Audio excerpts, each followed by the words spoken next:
आज मैं आपको दिखाने वाली हूँ कि कैसे हम बिना पुरानी क्यारी या ग्रो बैग को खाली किए, बिना पहले से लगे हुए पौधों को नुकसान पहुँचाए, गर्मी की सब्जियों के लिए अच्छी तरह से उस ग्रो बैग को कैसे तैयार कर सकते हैं।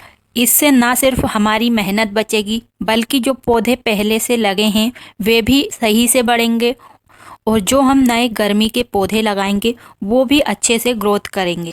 तो हमेशा हम ग्रो बैग को खाली करके गर्मी की नई सब्जी लगाने के लिए पूरी क्यारी खाली करनी पड़ती, लेकिन बड़े बड़े कंटेनर को हम अगर उसमें पहले से सब्जी लगी हुई है तो उसे खाली नहीं कर पाते हैं। तो वीडियो को पूरा जरूर देखें, इसमें मैं सभी तरीके आपको बताऊंगी कि कैसे आप बिना ग्रो बैग की पूरी मिट्टी को खाली किए किस तरीके से फिर से उसे गर्मी के लिए तैयार कर सकते हैं।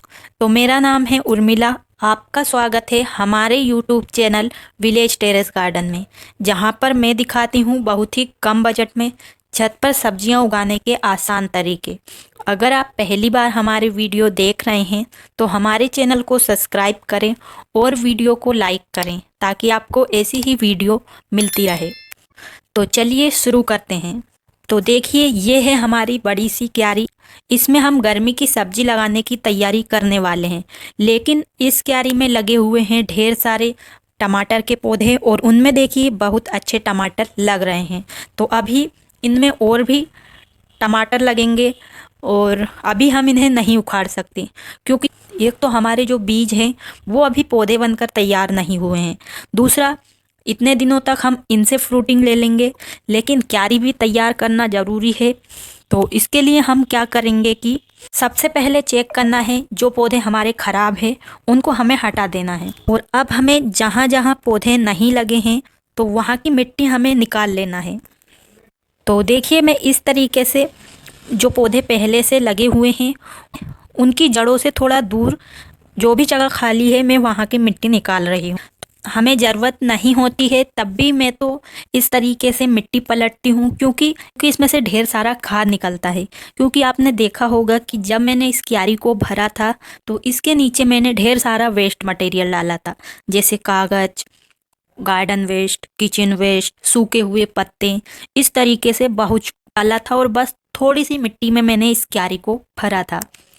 और आप देख ही सकते हैं इसमें से जो कुछ बची कुची पॉलीथीन भी चली जाती है वही निकल रही है, बाकी कुछ भी नहीं निकल रहा है। यानी कि हमारे जो वेस्ट मटेरियल था उसका पूरी तरह से खाद बन चुका है। तो देखिए, खाद बनाने के लिए हमने बरसात में मिट्टी में अपने आप इस तरीके के केंचुए बन जाते थे, तो उसे मैंने इसी क्यारी में डाल दिया था, जो कि बहुत जल्दी हमारा खाद बहुत अच्छे से बना देते हैं। तो इन्हें हम दूसरे ग्रो बैग में डाल देंगे, ये हमारे गार्डन में ऐसे ही बने रहे। तो देखिए, मैंने इस तरीके से पूरी क्यारी में जहाँ पर भी जगह खाली थी उसकी सारी मिट्टी को निकाल लिया है, और अब हमें फिर से इसे फिल करना है। तो हम तो वही तरीका अपनाते हैं, खाद भी बनाते हैं, साथ में पौधा भी लगा देते हैं। तो इसके लिए हमने जहाँ जहाँ से भी मिट्टी हटाई है वहाँ पर पहले एक हल्की सी पतली सी लेयर मिट्टी की बना देना है। तो ऐसे ग्रो बैग भरने से बहुत सारा फ़ायदा होता है। एक तो हमने जो मिट्टी निकाली है उसमें से भी हमारी आधी मिट्टी बच जाएगी, साथ में इसमें फ्री का खाद भी बन जाएगा। और मिट्टी डालने के बाद अब हम इसमें डालेंगे सूखे हुए पत्ते, किचन वेस्ट, गार्डन वेस्ट। तो अभी आपने देखा होगा कि सभी पौधे में से ढेर सारी पत्तियां गिर रही है, तो आप उस पत्ती को इसमें भरने के लिए इस्तेमाल कर सकते हैं और बहुत अच्छा पत्तियों का खाद बनता है। और इस तरीके से घर पर पड़े हुए कागज़ का भी इस्तेमाल कर सकते हैं। तो इन्हें आपको छोटे छोटे टुकड़ों में करके डालना है, जितना छोटा हमारा कचरा होगा उतनी ही जल्दी खाद बनेगा। तो पहले भी हमने इसी तरीके से भरा था, पहले तो हमने और ज़्यादा वेस्ट मटेरियल डाला था, क्योंकि पूरी क्यारी खाली करके हमने भरा था। तो वो बहुत जल्दी खाद बन चुका है, और सर्दियों की स्टार्टिंग में यानी कि हमने अक्टूबर नवंबर में इस क्यारी को फिल किया था, और इतने दिनों में ये खाद पूरी तरह से बन चुका है। तो वेस्ट मटेरियल को डालने के बाद हम इस पर डालेंगे ऊपर से थोड़ी मिट्टी, जो कि मोटी वाली मिट्टी डाल सकते हैं, इससे ये कचरा अच्छे से नीचे दब जाएगा। और ऊपर ऊपर हम बिखेर देंगे राख, ताकि कोई फंगस या कीड़ा हमारे इसके अंदर ना लगे। और अब हम इसमें मिलाएंगे ये नीम के सूखे हुए पत्ते। तो नीम के सूखे हुए पत्ते बहुत ही अच्छे होते हैं। आप चाहें तो इन्हें सुखाकर जब भी मिट्टी तैयार करते हैं तब मिक्स कर सकते हैं, या आप इस तरीके से क्यारी को भर सकते हैं। तो हमने एक लेयर नीम के पत्तों की बना दी है ताकि ये खाद नीचे नीचे अंदर अच्छे से बन सके। तो इस तरीके से हमने नीचे नीचे पूरा वेस्ट मटेरियल से इसे भर दिया है। और देखिए ये है हमारी खाद वाली मिट्टी जो कि हमने अभी इस क्यारी से निकाली है। लेकिन इस मिट्टी को हम अभी नहीं भरेंगे, इसे हम पहले सुखाएंगे, क्योंकि जब ये ग्रो बैग में भरी रहती है तो हम पौधे लगाते हैं, उनमें आपने देखा होगा बहुत सारी बीमारी लग जाती है। तो इसके लिए हमें मिट्टी को धूप में सुखाना बहुत ही ज़रूरी है। तो एक दिन आप धूप में सुखा लीजिए, उसके बाद आप भर सकते हैं, या इस तरीके से पहले मिट्टी तैयार करके रख, क्योंकि हमारी इस क्यारी में पहले से पौधे लगे हुए हैं तो उनमें हमें जल्दी से मिट्टी फिल करना होगा, वरना हमारे पौधे सूख सकते हैं, क्योंकि हमने इसकी थोड़ी बहुत जड़ें तोड़ भी दी होगी। तो मैंने पहले से ही इस मिट्टी को तैयार करके रखा है, मतलब कि सुखा के रख लिया है। ये भी हमारे दूसरे गमले की ही मिट्टी है। तो और भी हम इसमें कुछ चीज़ें मिलाएंगे ताकि ये मिट्टी और भी ज़्यादा अच्छी हो जाए और गर्मी की सब्जियां इनमें बहुत अच्छे से बढ़े। तो हर बार की तरह हम लेंगे राख और हम इसमें डालेंगे नीम के सूखे हुए पत्ते। तो आप अभी टाइम है, नीम के पत्तों को सुखाकर रख लीजिए। साथ में हल्दी पाउडर, बची हुई चाय की पत्ती और हम इसमें डालेंगे चूना। ये सभी खाद को डालना है। और अगर हम इसके अलावा गोबर की खाद डाल सकते हैं, वर्मी कंपोस्ट अगर आपके पास हो तो मैं तो इसमें थोड़ी सी गोबर की खाद और मिलाऊंगी। और बाकी किचन वेस्ट का खाद तो हमारी इस मिट्टी में भरपूर है, क्योंकि हम इस तरीके से ग्रो बैग या गमले को भरते हैं, उसमें नीचे नीचे खाद बन जाता है। तो अच्छे से हमें पूरी मिट्टी में इन सभी चीज़ों को मिक्स कर लेना है। तो जब हम मिट्टी को सुखाकर इसमें ये सभी चीज़ें डालते हैं तो बहुत ही अच्छे से मिक्स होती है। तो देखिए अब हमारी मिट्टी तैयार है उस क्यारी में भरने के लिए। तो सबसे पहले आप कोशिश करें कि थोड़ी मोटी वाली मिट्टी को डाल सकते हैं, क्योंकि जैसे ही हम इसमें पानी डालेंगे तो आधी मिट्टी हमारी वैसे ही नीचे चली जाती है।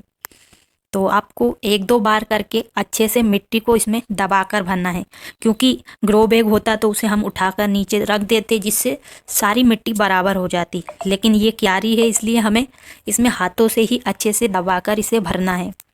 और ये काम अगर आप पौधे लगे हुए उस क्यारी में कर रहे हैं तो कोशिश करें कि शाम के टाइम ही करें, क्योंकि ये पौधे हैं जिनकी जड़ पूरी क्यारी में फैली हुई होती है, तो इससे उनकी जड़ भी टूट जाती है। अगर दिन में करेंगे तो धूप के कारण हमारे पौधे मुरझा भी सकते हैं। तो देखिए इस तरीके से हमने इस क्यारी में मिट्टी को बहुत ही अच्छे से भर दिया है और एक बार हमने इसमें पानी डाल दिया है। साथ में हमने ये मिट्टी निकाली थी, इसको भी हम सुखाकर और इसमें फिल करेंगे ताकि हमारी क्यारी और ज़्यादा अच्छी भर जाए। और देखिए अभी इसमें कितनी अच्छी फ्रूटिंग हो रही है पौधों में, कोई भी नुकसान हमारे पौधों में नहीं हुआ है। बस थोड़ी जगह छोड़कर हमें इस तरीके से इसे तैयार कर लेना है। तो अभी कुछ दिन हम इसमें वैसे ही पानी देंगे ताकि नीचे जो हमने पत्तियां डाली हैं उनका खाद बनता रहे, और जैसे ही हमारे अब पौधे तैयार होंगे उन्हें हम इस क्यारी में लगा देंगे। तो हम इस क्यारी में भिंडी लगाएंगे और कुछ करेला के पौधे। तो आप भी गर्मी में ढेर सारी सब्जियां लगा सकते हैं। अब आपको चुनना है कि आप गर्मी में कौन कौन सी सब्जियां लगाना चाहते हैं और उन्हें लगाने के लिए कितनी जगह चाहिए। तो बेल वाली सब्जी इसमें करेला वगैरह लग सकते हैं, लेकिन जैसे लौकी है, तोरई है, वो नहीं लगेंगे क्योंकि उन्हें ज़्यादा गहराई वाले गमले की ज़रूरत होती है। तो गर्मी में आप लगाना चाहें तो लौकी, तोरई, भिंडी, लोबिया, कद्दू, करेला, टमाटर, मिर्च, इस तरीके से ढेर सारी सब्जियां लगा सकते हैं। और भी कौन सी सब्जी लगाना है इससे जुड़े डिटेल वीडियो आपको हमारे चैनल पर मिल जाएंगे। और आप चाहें तो इस तरीके से क्यारी भर के नई गर्मी की सब्जियों के बीज या पौधे अभी लगा सकते हैं। तो इससे हमारे जो सर्दियों के पौधे लगे हुए हैं उनसे भी हमें पूरी हार्वेस्टिंग मिल जाएगी और हम गर्मी की सब्जी लगाने के लिए भी लेट नहीं होंगे। और आप चाहें तो नई क्यारी को भी बहुत आसानी से बना सकते हैं। तो ये ईंट से मैंने क्यारी बनाई है और ये अस्थायी है, तो इसे हम कभी भी यहाँ से हटा सकते हैं। तो अगर आप जल्दी सब्जियां लगा रहे हैं, यानी कि आपने पहले ही इसे खाली कर लिया था, तो आपको पूरी तरह इसे हटाने की कोई ज़रूरत नहीं है। तो वरना आपको 1 साल हो गए हैं, मिट्टी नहीं पलटी है, तो आपको इसको पूरा खाली करना बहुत ही ज़रूरी है। तो इस क्यारी को बनाने के लिए मैंने ईंट का इस्तेमाल किया है। नीचे पहले मैंने ईंट को जितना भी मुझे गहराई चाहिए और लंबाई चाहिए उस तरीके से ईंट को जमा लिया। उसके ऊपर एक अच्छी सी पॉलीथीन बिछाई है ताकि हमारी छत को कोई नुकसान ना हो। और नीचे फिर हमने ढेर सारा वेस्ट मटेरियल डाल के और आधा मिट्टी से इसे भरकर तैयार किया है। तो इस तरीके की बड़ी क्यारी बहुत ही अच्छी होती है पौधे लगाने के लिए। तो एक साथ हम बहुत सारे पौधे लगा सकते हैं और बहुत अच्छे से बढ़ते हैं, भले ही पौधे पास पास हो। तो इस आसान तरीके से बिना पहले से लगे हुए पौधों को हटाए और बिना क्यारी को खाली किए आप गर्मी की सब्जियों के लिए नई मिट्टी तैयार कर सकते हैं और इस क्यारी को अच्छे से फिर पौधे लगाने के लिए इस क्यारी की मिट्टी को और भी ज़्यादा बेहतरीन बना सकते हैं और आधी मिट्टी इसमें से निकाल कर आप दूसरे पौधे लगा सकते हैं। और ये तरीका आसान भी है और आपके पौधों को और भी ज़्यादा अच्छे से बढ़ने में मदद करेगी। तो उम्मीद है आपको आज की वीडियो पसंद आई होगी। तो वीडियो पसंद आया हो तो वीडियो को लाइक करें और कमेंट में बताएं कि आप गर्मी में कौन कौन सी सब्जी लगाने वाले हैं और कौन सी सब्जी के बीज तो आपके ग्रो भी हो गए हैं। तो आज के लिए बस इतना ही, मिलते हैं किसी नई वीडियो में। तब तक के लिए खुश रहिए और छत पर ऐसे ही बहुत ही कम बजट में सब्जियां उगाते रहिए। धन्यवाद।